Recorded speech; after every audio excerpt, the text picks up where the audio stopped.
হয়ে যায়, যত সুনামি ঝড় হোক, আজকে আমরা যুবকদেরকে নিয়ে ওয়াজ করে আজকের মাহফিলটা সফল করে দেখাই দিব আজকে ইনশাআল্লাহ। কেউ মাহফিলকে নষ্ট করতে পারবে না। যুবকদের মাহফিল, ওরা আমার জানের যেন আমার কলিজার টুকরা যুবক ভাইরা, ঠিক কিনা বলো? আর কোনো সাউন্ড হবে না, আর কোনো এমপি কেন, প্রধানমন্ত্রী আসলে কোনো সুযোগ দেওয়া হবে না মাহফিলে। আমরা আজকে ধৈর্যের সঙ্গে তাফসীর শুনবো, রাজি আছেন তো ইনশাআল্লাহ? এমপি সাহেবের একটা হক আছে, অধিকার আছে, তিনি আপনাদের গণমানুষের নেতা, উনি কথা বলেছেন, তার একটা অধিকারের ভেতরে পড়ে এটা। তবে আমরা এখন আর কোনো বিশৃঙ্খলা করব না, শেষ পর্যন্ত ওয়াজ শুনে আমরা বাসায় যাব, রাজি আছেন তো ইনশাআল্লাহ? জাহিদ ভাইকে ধন্যবাদ, উনি খুব আন্তরিকতার সাথে এমপি সাহেবকে কথা বলাই দিয়েছেন, এবং এমপি সাহেবকে আমরা আন্তরিকভাবে ধন্যবাদ জানাই, উনি খুবই সংক্ষেপে কথা বলেছেন, এটা অত্যন্ত শুকরিয়ার বিষয়। আল্লাহ এমপি সাহেব সহ ওনার যেই অতিথি রয়েছেন এখানে, ওনার যে নেতৃবৃন্দ রয়েছেন, জাহিদ ভাই সহ আল্লাহ সবাইকে ইসলামের খাদেম হিসেবে কবুল এবং মঞ্জুর করুন, সকলেই পড়া আমিন। তাহলে এবার একটু ধৈর্যের সাথে বলেন, আজকে আমাদের আলোচনার মূল বিষয়বস্তু কি শুনি না, আবার বলেন, এটার নাম কি? ধৈর্য সব ক্ষেত্রেই লাগবে। আচ্ছা যুবক ভাইরা বলেন তো, মাঝে মাঝে মানুষ যে আমাদেরকে মিথ্যা অপবাদ দেয়, এরকম হয় কি হয় না? আপনি দেখবেন মাঝে মাঝে আপনার বন্ধু বলবে, কিরে তুই বিয়ে করবি কবে রে? তো বলবেন যে দোস্ত আমার তো কেউ নাই, আমি কারে বিয়ে করবো? তোমার বন্ধু বলো তো 4টা গার্লফ্রেন্ড আছে, বাট নাই কিন্তু আসলে কেউ।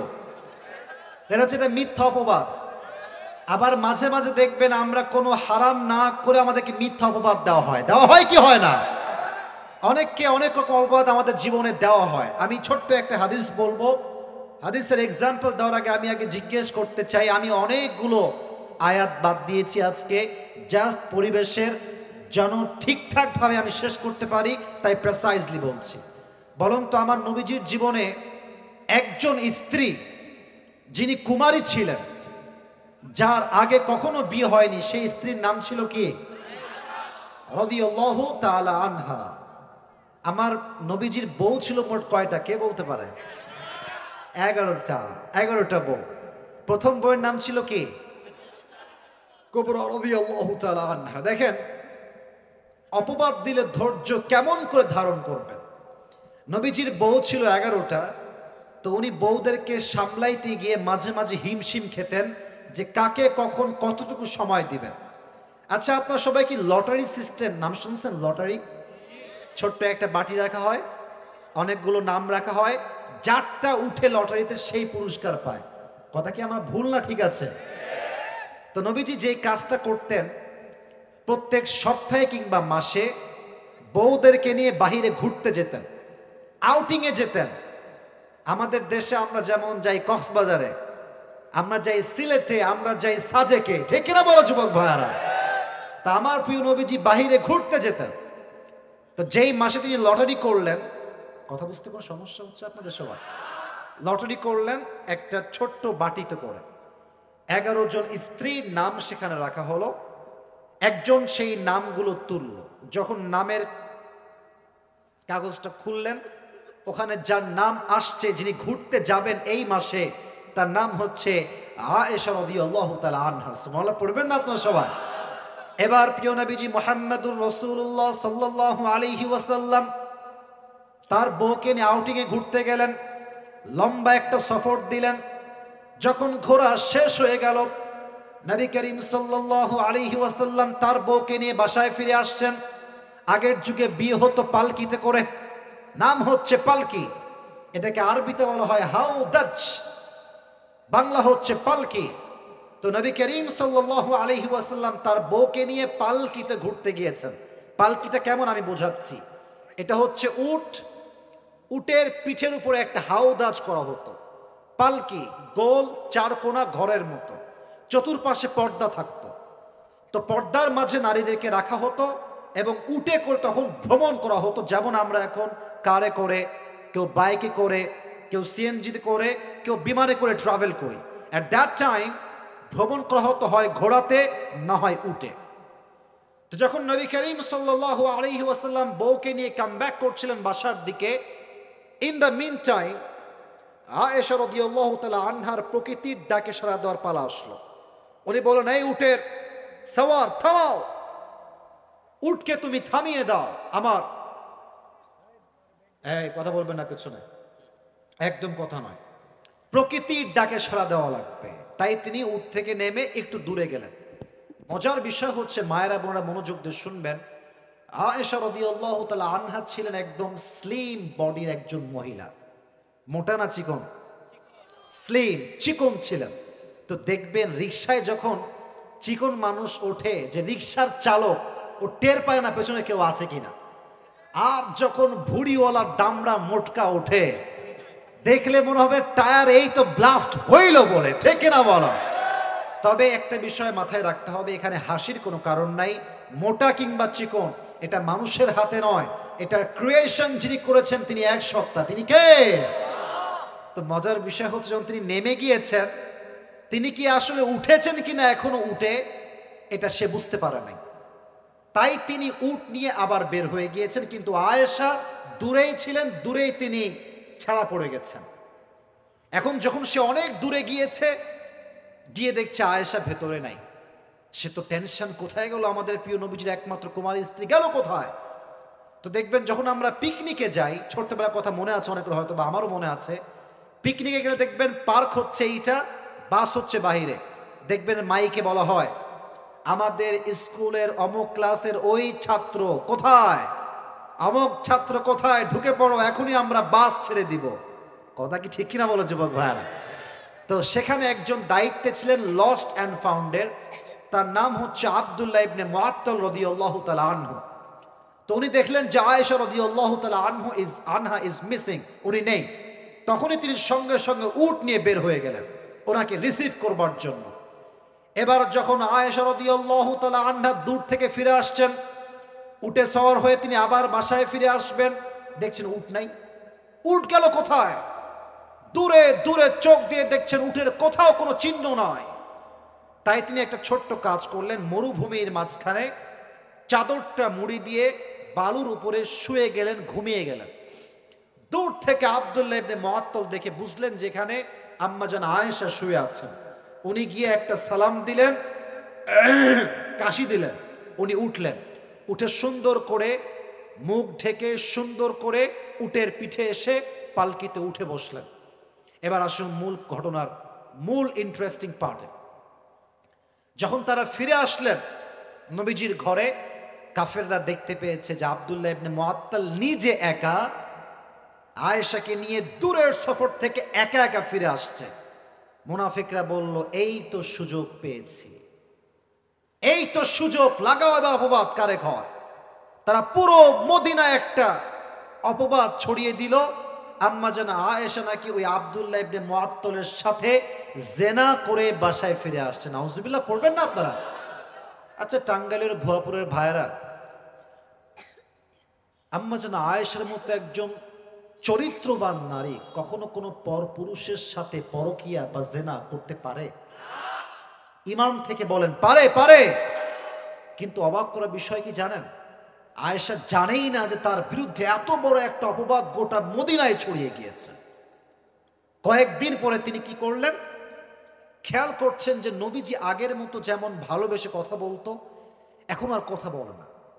আগে দেখলেই নবীজি হাসতেন, এখন আর হাসেন না। আগে দেখলেই জড়িয়ে ধরতেন, এখন আর জড়িয়ে ধরেন না। বাট তিনি জানেন না যে নবীজি আসলে এমন রিয়্যাক্ট কেন করছেন। কয়েকদিন পরের কথা, উনি বাবার কাছে গেলেন। বাবার নাম হচ্ছে ইসলামের প্রথম খলিফা আবু বকর রাদিয়াল্লাহু তাআলা আনহু। যখন বাসায় গেলেন, একজন গোলাম এসে বলল, আয়েশা তুমি কি জানো তোমার বিরুদ্ধে কত বড় একটা মিথ্যা অপবাদ গোটা মদিনায় ছড়িয়ে গিয়েছে? বলল, কি হয়েছে বলো তো আমাকে। তো সেই মহিলা বলল যে আপনার নামে এই অপবাদ দেওয়া হয়েছে, আপনি নাকি আব্দুল্লাহ ইবনে মুআত্তালের সাথে সফর করে ফিরে আসার সময় জেনা করে ফিরে আসছেন। নাউজুবিল্লাহ পড়বেন না আপনারা? এটা শুনে আয়েশা মাথায় হাত দিয়ে বসে গেছে, বলছে নাউজুবিল্লাহ আস্তাগফিরুল্লাহ, আমি তো জীবনেও এটা করি নাই, আমার চেহারাও সে দেখে নাই, কিসের জেনা, কিসের ব্যভিচার আমি তো জানি না। ইন দ্য মিন টাইম নবীজি আসছেন। নবী যখন ঘরে আসবেন, আয়েশা তার আব্বাকে বলছে, আব্বা যান, আপনি তো জানেন আপনার মেয়ে কত ভালো, আপনি তো জানেন আপনার মেয়ের চরিত্র কত ভালো, আপনিও কি এটা বিশ্বাস করেন? আব্বা বলছে, আমি কি বলবো, সব খবর তো রাখে একজন, তিনি কে? এরই মাঝে নবীজি আসছে। দেখেন, সত্য কথা হচ্ছে বিপদে পড়লেও কিন্তু দেখবেন মাঝে মাঝে আপন মানুষের চেহারা পরিবর্তন হয়ে যায়। আবার দেখবেন আশেপাশে যত মানুষ আপনাকে বলে তোমাকেই ভালোবাসি, তোমার সঙ্গে সুখে দুঃখে সব সময় আমি আছি, দেখবেন যেই দিন আপনার টাকা থাকবে না, স্বার্থপর মানুষগুলোকে আপনি হারিকেন দেওয়ার আশেপাশে খুঁজে পাবেন না। পুরোটাই স্বার্থের খেলা, পুরো দুনিয়া। তো যখন নবীজি আসছেন, আয়েশা বলছে, আচ্ছা আমার স্বামী, আপনি বলেন, আপনি কি এটা বিশ্বাস করেন? তো নবীজি বলছে, দেখো আয়েশা, যে কোনো মানুষই কিন্তু অন্যায় করতে পারে, তো তুমি যদি অন্যায়টা করেই থাকো, তুমি আল্লাহর কাছে তওবা করে নাও। এই কথা শুনে আয়েশা আর সহ্য করতে পারলেন না, কান্না শুরু করলেন, দুই চোখ দিয়ে অঝরে পানি ঝরছে, আর বলছে, ইয়া রাসূলুল্লাহ, আপনি আমার স্বামী হয়ে আজকে আমাকে বিশ্বাস করলেন না?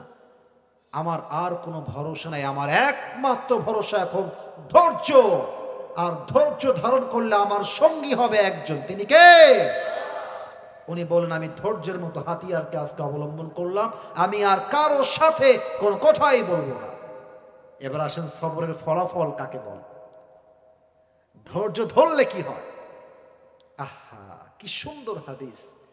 আয়েশার চরিত্র যে পবিত্র ফুলের মতো, তিনি যে ধৈর্য ধারণ করেছেন, এটার বিনিময়ে আল্লাহ তাআলা তার চরিত্রকে পবিত্র করবার জন্য কোরআনে তার চরিত্রের ব্যাপারে একটা আয়াত নাজিল করে দিয়েছেন, যে তার চরিত্রে কোনো ভেজাল নাই।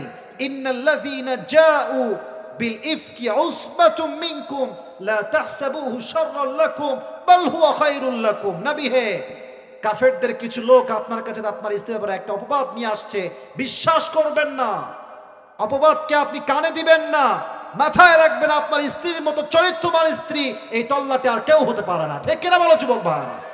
তাহলে মাথায় রাখতে হবে, অপবাদ আসতে পারে, মিথ্যা অনেক ব্লেম আপনাকে সহ্য করতে হতে পারে, বাট যদি আপনি ধৈর্যশীল হতে পারেন, আপনি যে নিষ্পাপ এটা স্বয়ং আল্লাহ নিজেই প্রমাণ করবে। সুবহানাল্লাহ পড়ার আপনার সময়।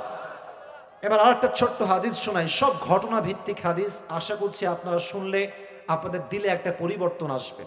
আমি আগেই জিজ্ঞেস করেছিলাম, নবীজির প্রথম স্ত্রী যিনি ছিলেন তার নাম কি ছিল? সবাই বলেন এক বাক্যে দেখি। খাদিজা। ট্রাক গেছে, আওয়াজ আমি শুনি নাই। নবীজির প্রথম স্ত্রীর নাম ছিল কি? রাদিয়াল্লাহু তাআলা আনহা। আচ্ছা বলেন তো, খাদিজা কি কুমারী ছিলেন না ডিভোর্সি ছিলেন?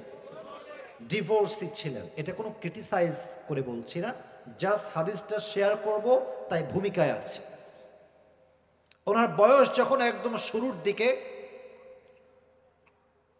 ওনার প্রথমে একটা বিয়ে হয়, বিয়েটা হওয়ার পরে একটা সন্তান হয়, ছেলে সন্তান, তার নাম হচ্ছে হিন্দ। নামটা সবার থেকে শুনতে চাই, নামটা কি? হিন্দ। প্রথম সন্তান তার। সন্তান হওয়ার কিছুদিন পরে খাদিজার স্ত্রী হঠাৎ করে, খাদিজার স্বামী হঠাৎ করেই মারা যায়। যার স্বামী মারা যায় যুবতী অবস্থায়, একমাত্র সেই মেয়েই বোঝে স্বামী হারাবার কষ্ট এবং যন্ত্রণা কাকে বলে। ঠিক কিনা বলে? অনেক মেয়েরা আজকে মাহফিল শুনতে আসছেন, মাথায় রাখবেন, যতদিন স্বামী আছে সমাজে আপনার মূল্যায়ন আছে। যেই দিন স্বামী মরে যাবে, ডিভোর্স হয়ে যাবে, তখন দেখবেন আপনার রক্তের আব্বা আম্মা কিন্তু আপনার